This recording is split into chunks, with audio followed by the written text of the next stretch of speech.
안녕하세요. 사랑하는 나그네교회 교회 여러분, 그리고 하나님의 말씀을 기쁨으로 같이 읽어가는 그리스도의 형제 자매된 교회 여러분, 오늘 우리가 읽을 주의 말씀은 신명기 15장이 되겠습니다. 15장은 두 부분인데요. 하나는 안식년이 됐을 때 채무 변제와 관련된 규례고, 또 하나는 종이 된 지 7년째 되는 사람들을 종에서 해방시키는 규례에 대한 내용이 이어져 갑니다. 억압에서 해방시키는 은혜의 교리가 하나님 율법석에 반영되고 있는 내용을 살펴보게 되어집니다. 1절 보면 매 7년 끝에는 면제하라 되어 있습니다. 여기서 매 7년 끝이란 것은 7년 주기로 돌아오는 안식년을 의미합니다. 이 면제의 규례는 2절, 면제의 규례는 이러하니라. 그의 이웃에게 구워준 모든 체주는 그것을 면제하고 그의 이웃에게나 그의 형제에게 독촉하지 말지니 이는 여호와를 위하여 면제를 선포했습니다. 안식년에 채무를 면제하라. 이 말은 그러면 7년째 되는 날에는 모든 채권이 소멸되고 또 부채가 없어져 버려서 그리 되는 것인가? 이거 오해하기 쉽죠? 근데 그런 내용이 아닙니다. 안식년이 되면 채무를 없애라는 뜻이 아니고요. 이것은 안식년에는 채무를 갚을 의무를 독촉하지 말라는 뜻입니다. 해마다 채무를 이행해야 될 의무와 부담 속에 있는 자에게 안식년에는 그 의무와 부담을 유예해주고 면제해주라는 것이에요. 안식년에도 편히 쉬지 못하고 채무를 갚아야 되는 생각으로 근심과 걱정 가운데 살아가도록 하지 않게 하라는 말씀입니다. 사실 안식년은 땅을 경작하지 말고 쉬게 하라고 하셨죠. 그 땅을 경작하지 않고 쉬는 사람에게 어떻게 또 평소와 같이 채무를 이행할 수 있는 힘과 능력이 또 생길 수 있겠습니까? 이게 맞물려 가는 것이죠. 땅을 쉬게 하듯 채무가 있는 사람에게도 채무 이행의 부담을 덜어주게 되죠. 땅이 쉬니까 일해서 얻는 소득도 그만큼 쭉 없는 거 아니겠어요? 그 해는 쉬게 하라는 것입니다. 그리고 안식년이 끝나면 다시 열심히 일하여 채무를 갚아가도록 하시는 교훈이라 할 것입니다. 결국 이제 안식년에는 채무자에게는 쉼을 주는 것이고 채권자에게는 독촉하여 자신의 권리를 주장하는 마음을 좀 절제하도록, 그렇게 하여 너그러움을 필 수 있도록, 또 형제를 사랑하는 마음을 나갈 수 있도록 하나님께서 주신 규례고, 이것은 말하자면 하나님께서 은혜를 베풀어 주시는 것이죠. 그래서 하나님의 율법 속에는 이게 은혜 원리가 가득 차 있고, 기본적으로 은혜 원리를 중심에서 이렇게 기조를 이루고 있습니다. 3절에 보게 되면 이방인에게는 네가 독촉하려니와 네 형제에 구워진 것은 네 손에서 면제하라. 그러나 이러한 은혜는 하나님과 언약을 맺은 이스라엘 공동체에게 주어지는 것입니다. 이방인에 해당되는 것은 아니었어요. 그러나 이럴 경우에도 이방인에게 네가 독촉하려니와 하는 말이 가혹하게 가차없이 독촉하라, 그런 뜻이 아니고 안식년에도 이방인에게는 정당한 채무 이행을 요구할 수 있다고 합니다. 왜냐하면 이방인은 땅을 경작하지 않는 그 안식년의 일을 지키지 않거든요. 그들은 뭐 해마다 계속 자신의 탐욕과 생각에 따라 매우 일어가니까 그들에게는 안식년에 하더라도 채무 이행을 요구할 수 있는 것이죠. 물론 이제 일반적으로 나그네와 이방인과 또 과부나 고아에게 너그럽게 대하라는 일반적인 명령은 어느 때도 적용됩니다만은 안식년에 채무 이행의 면제에 관한 교훈이 있어서는 구별되고 있었습니다. 이스라엘 언약 공동체 백성과 이방인에게는 채무 이행을 동일하게 다른 해와 마찬가지로 요구할 수 있고, 이스라엘 공동체에게는 그를 면제케 하였습니다. 결국 언약 공동체인 이스라엘은 이방인과 똑같은 이해관계 안에서 대할 것이 아니라는 것이죠. 은혜로 대할 것이라. 그 중에 한 예가 이제 안식년에 따라서 형제로 대할 특별한 면제의 의무를 또 이렇게 명하신 것입니다.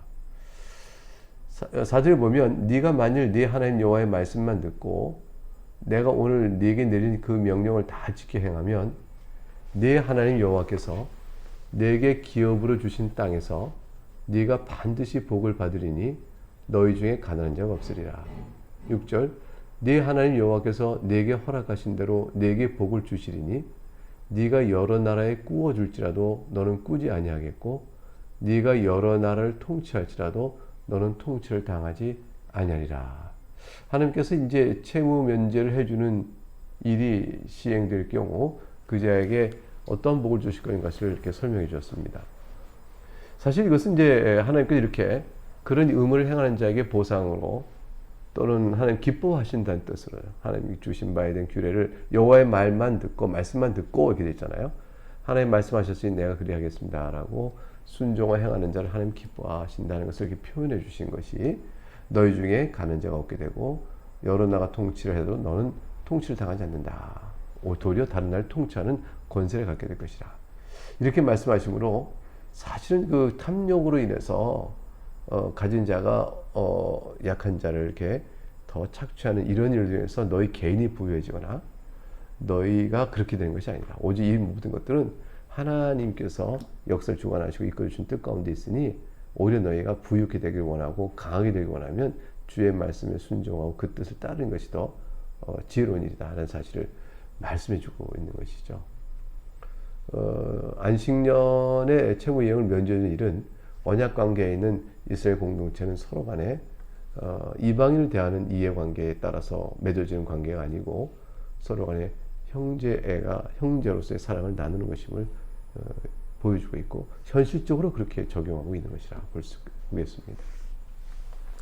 7절부터 11절에는 물론 이제 안식년에는 그런 채무 이행에 사랑을 베푸는데 다른 때는 그러면 가혹하게 이렇게 해도 되는가? 그런 것이 아니고 항상 늘 가난한 자에 대한 구제를 계속할 것을 교훈하고 있습니다.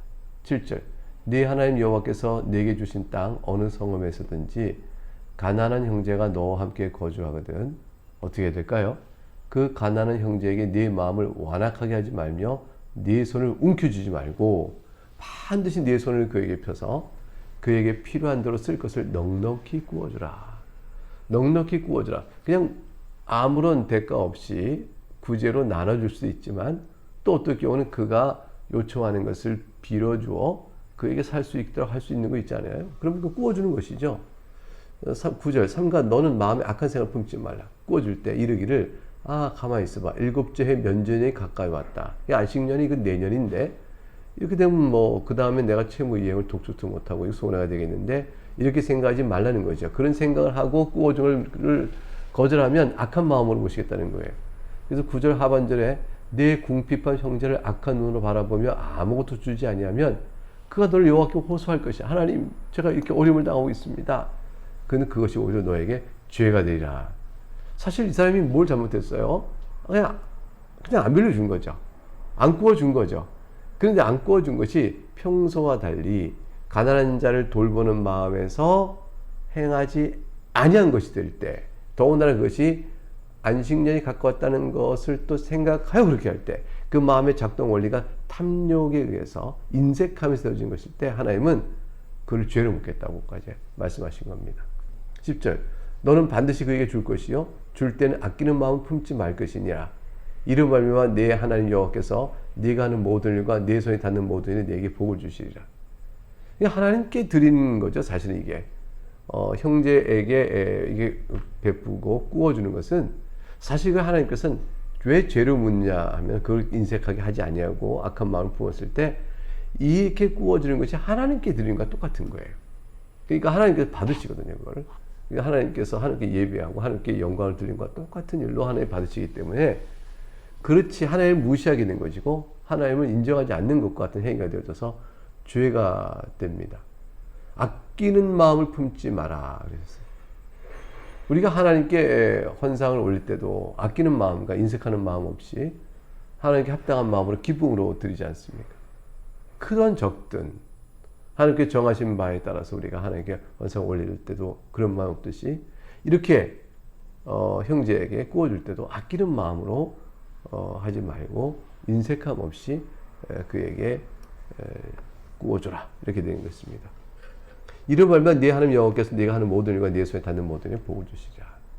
11절 이런 일이 항상 있을 것이면 주님은 말씀하세요. 땅에는 언제든지 가난한 자가 그치지 아니하겠으므로 내가 너에게 명령하여 이르노니 너는 반드시 네 땅 안에서 네 형제 중 곤란한 자와 궁핍한 자에게 네 손을 펼지니라.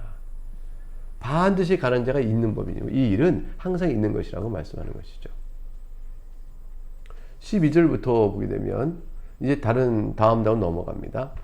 히브리 동족 가운데서 가난한 자가 항상 있으니 구워줄 일이 있고 또 안식년에 면제해주는 세무이행도 하고 사랑도 베풀고 하는데 이러한 일은 구워주는 일을 넘어서서 간단해져서 자신의 몸을 종으로 파는 일도 있게 되는 것을 보시고 그럴 경우 또한 어떻게 할 것이냐. 일곱째는 그에게 자유롭게 놓아주라는 규례를 말씀해 주고 계세요. 볼까요? 12절. 네 동족 히브리 남자나 히브리 여자가 네게 팔렸다 하자. 왜 팔렸을까요? 가난해서 몸으로 자신이 당신 집에 노동을 하겠습니다 하고 들어오는 거죠. 만일 6해 동안 너를 섬겼거든 7째 해는 너는 그를 놓아 자유롭게 할 것이요. 그를 놓아 자유롭게 하는 것이 너는 있으니까 그 채권자, 채주요, 노인의 종에 대한 주인이죠. 주인에게 말하는 거예요. 네가 그를 놓아 자유롭게 하라. 네 마음에 인색하지 못함을 가지면 안 된다. 너의 의지가 중요하다는 것이죠. 네가 의지를 가지고 7째니 놓아줘야겠다. 이렇게 생각하는 것입니다. 그리고 놓아줄 뿐더러 13절 그를 놓아 자유롭게 할 때는 빈손으로 가게 하지 말고 14절 내 양무리 중에서와 타작마당에서와 포도주 틀에서 그의 후이 채워서 보내주라. 15절 곧 내 하나님 여호와께서 네게 복을 주신 대로 그에게 줄지니라. 너는 애굽 땅에서 종되었건과 내 하나님 여호와께서 너를 속량하셨음을 기억하라. 그것을 말미암아 내가 오늘 이같이 네게 명령하노라. 하나님께서 애굽에 종살이 된 너희를 기억하시고 풀어주시고 너희를 창대케 하고 번성케 하여 끌어내시고 구원해 주신 것을 생각하라. 그럴 때 네가 마땅히 너에게 적용을 그렇게 해야 되지 않겠느냐. 이것은 1만 달란트를 탕감받은 자가 자기에게 100달란트 빚진 자를 용납하지 않는 일이 있어서는 안 된다라는 것과 같은 맥락이죠. 하나님께서 너희를 어떻게 대하셨느냐. 그걸 생각해서 네가 또한 네 형제에게 어떻게 대하는 것이냐. 이것을 이제 적용하도록 말씀하는 것입니다. 이건 이제 사실 뭐 주인이 빈손으로 가게 하지 않고 후히 주어 또 그를 자유롭게 하는 마음을 품고 그렇게 해라. 이 말씀이 잘 순종이 될까요? 어려운 일 같죠. 하나님께서는 이제 그 일이 너에게 이렇게 어려운 일이 되는 것이 아닌 것을 뒤에서 다시 이치를 설명해 줍니다. 자, 그런데 만일 우선 7째에 그를 놓아 자유롭게 하는데 종이 그렇게 나가기를 거절하고 그냥 주인 집에 있겠다고 하는 수가 있겠죠. 그럴 경우 어떻게 할 것이냐. 16절 보니까 종이 만일 너와 네 집을 사랑함으로 너와 동거하기를 좋게 여겨 네게 향하여 내가 주인을 떠나지 아니하겠노라 하거든. 17절 송 것을 가져다가 그의 귀를 문에 딱 대고 뚫어버립니다. 그리하면 그가 영구히 내 종이 되리라. 내 여종에도 그가 찰지니라. 여종도 내가 주인 집에 계속 있겠습니다. 그러면 문에 이렇게 하고 딱 귀를 뚫는 겁니다. 귀는 이제 주인의 말을 잘 듣는 상징이죠. 경청이 듣는 거죠. 주인의 말을 듣는 게 귀로 듣는 거니까. 그리고 문은 주인의 집안을 상징하죠. 그러니까 주인의 집의 말을 내가 경청히 듣고 순종하겠습니다. 라는 상징성이 있는 행위라 할 것입니다. 그래서 이제 그 귀를 뚫은 다음에는 주인의 집의 일원이 되는 것이고 그렇게 됩니다. 사실 우리는 다 하나님의 집에 우리 귀를 못 박은 사람이죠. 하나님의 집을 떠나지 않겠습니다. 예수 그리스도 안에서 우리에게 주시는 영생 그 구원의 지혜에서 떠나지 않고 사모하고 주 하나님의 집에 있겠습니다. 자신의 귀를 하나님의 문에다 대고 귀를 뚫은 헌신을 결정한 자라. 이게 신자다. 이렇게 표현할 수도 있겠습니다. 그런데 한 가지 보게 되면 여종에도 이제 자유롭게 그가 원하면 떠날 수 있도록 하라는 것인데 출애굽기 21장에 가게 되면 바로 이 귀를 뚫는 것과 관련된 규례가 쭉 나와요. 여기 보면 조금 이제 다른 부분이 있어요. 일단 내용을 한번 볼게요. 출애굽기 21장의 내용에 네가 히브리 종을 사면 6해 동안 섬길 것이요. 7째는 몸값을 물지 않고 나가 자유될 것이요. 지금 그것입니다. 6년 동안 내가 히브리 종을 샀어요. 6년 동안 우리 집에서 종으로 일을 했습니다. 그럼 7째에는 내가 종에게 샀던 값을 네가 내놓고 나가라 이렇게 말하지 않고 그냥 나가는 것이에요. 그냥. 왜 그러냐면 6년 동안 일한 것이 있잖아요. 일한 것을 이미 자기 몸값을 지불해버린 게 되어진 것이죠. 그런데 이제 3절에 출애굽기 21장 3절에 그가 만일 단시로 왔으면 단시로 나가는 거죠. 근데 자기가 그 사는 동안에 장가 들었으면 아내와 또 함께 나갈 수가 있습니다. 그런데 그 아내가 자기가 주인 집에서 일하면서 있는 동안에 자기가 얻은 아내가 아니고 4절 상전이 그에게 아내를 주어서 얻은 아내일 경우, 그래서 그의 아내가 아들이나 딸을 낳았으면 그 상전이 준 아내와 그의 자식들은 자기가 스스로 얻은 아내와 또 자식이 아니기 때문에 상전에게 속합니다. 그래서 그는 단시로 나가야 된다. 그러니까 자기가 6년 지나고 7년 됐을 때 아내와 자녀가 있는데 주인이 줬어요. 아내를 줬어요. 그리고 아내와 상관 속에서 아들과 딸을 낳았어요. 6년, 7년차가 됐어요. 떠나야겠습니다. 그러면 아내와 아이들 그 집에 다 놔두고 단시로 떠나는 겁니다. 왜냐하면 그 아내와 애초에 자식들은 상전에게 속한 것이, 상전이 준 것이니까 상전에 속한 것이죠. 근데 이제 5절에 보니까 종이 말하기를 내가 상전을 사랑하고 내 아내와 자식을 사랑합니다. 처자를 사랑하니 내가 이들을 두고 나가기를 원치 않습니다. 나는 나가서 자유인이 되지 않겠노라 하면 6절에 상전이 그를 데리고 재판장으로 가서 그 뜻을 확인합니다. 그리고 또 그를 문이나 문설주 앞으로 데려와서 그것을 내가 송곳으로 그의 귀를 뚫는 겁니다. 그러면 그는 종신토록 그 성전을 이제 섬기게 될 것입니다. 그런데 7절에 보니까 여자의 경우가 나와요. 사람이 자기 딸을 여종으로 팔았습니다. 근데 그는 남종같이 나오지 못할지며 이렇게 돼 있어요. 남자같이 나오지 못한다고 있는데 왜 오늘 신명기 우리가 보는 본문 15장 17절에서는 내 여종에도 그와 같이 할지니라 이렇게 네 여종도 원하면 7년째 나갈 수 있다. 원하지 않으면 이제 귀를 문에 대고 송곳을 뚫어라. 이렇게 왜 여종에도 남자가 똑같이 그렇게 할 수 있다고 말하는 것일까요? 근데 여기서 차이점이 있어요. 여종을 팔았는데 그는 남자같이 나오지 못하는 출애굽기 21장 7절의 말씀은 8절을 보면 만일 상전이 그를 기뻐하지 아니하여 상관하지 아니하면 그를 속량하게 할 것이나 상전이 그 여자를 속인 것이 되었으니 외국에는 팔지 못할 것이요. 여기서 분명하시는 것처럼 이때의 경우 즉 주인에게 시집온 여자의 여종을 의미합니다. 그러니까 주인이 이제 첩으로 삼은 거죠. 그래서 내가 너를 평생 먹을 것을 되어주고 함께 살겠다라고 품에 아는 여종이 스스로 나는 이제 7차 됐으니까 나갈 거예요. 이렇게는 말하지 못한다는 것이에요. 그래서 지금 이제 신명기 15장에서는 그런 경우가 아니고 노동을 해주는 여종이에요. 노동을, 그러니까 주인에게 주인과 혼인을 하게 된 여종이 아니고 노동을 하는 여종이 되어집니다. 그런 경우는 7년째는 자유할 수 있었습니다. 18절에 보게 되면 이 주인을 7년차에 종을 놓아준 규례를 다시 반복하는데 이때 이제 이걸 종을 내보내기를 거부하고 싶은 너무 아까워하는 주인의 마음을 예리하게 설명하고 있어요. 18절 그가 6해 동안의 품꾼의 사기에 배나 받을 만큼 너를 섬겼은즉 너는 그를 놓아 자유하게 하기를 어렵게 여기지 말라. 그리하면 내 하나님 여호와께서 내 범사에 내게 복을 주시리라. 종이 그 집에 들어서 일을 하니 종이 무슨 삭을 받나요? 근데 종이 하는 일을 보면 만일 품꾼을 데려다 그 일을 시키려면 삭을 줘야 되잖아요. 근데 종이 하는 일의 내용을 보면 품꾼을 데려다가 삭을 주는 것보다 2배나 더 많이 종이 일을 했으니 네가 그 종의 몸값을 주고 종이 경제성이 어려워서 그 값을 주고 종을 사왔다 할지라도 그 종이 너에게 해준 일이 품꾼보다 2배, 배나 이상 더 많은 일을 한 것이라는 거죠. 그러니까 주인의 입장에서는 굉장히 복을 누린 거죠. 많은 것을 혜택을 받은 겁니다. 그래서 그 집에 늘 거하며 품꾼보다 배나 더 많은 일의 수고를 다한 종을 7년째 됐을 때 자유케 하는 일은 어려워할 일이 아니고 그동안 받은 걸 생각하면 넉넉히 해줄 일이요. 그동안 받은 걸 생각하면 나갈 때도 빈손 나가게 하면 안 되는 것입니다. 하나님께서 오히려 너에게 그렇게 여기지 않고 기쁨으로 내어주면 범사에 내게 복을 주실 것이라 하셨습니다. 이제 마지막 이제 19절부터 23절까지 남아있는 부분은 초태생의 헌물 규례입니다.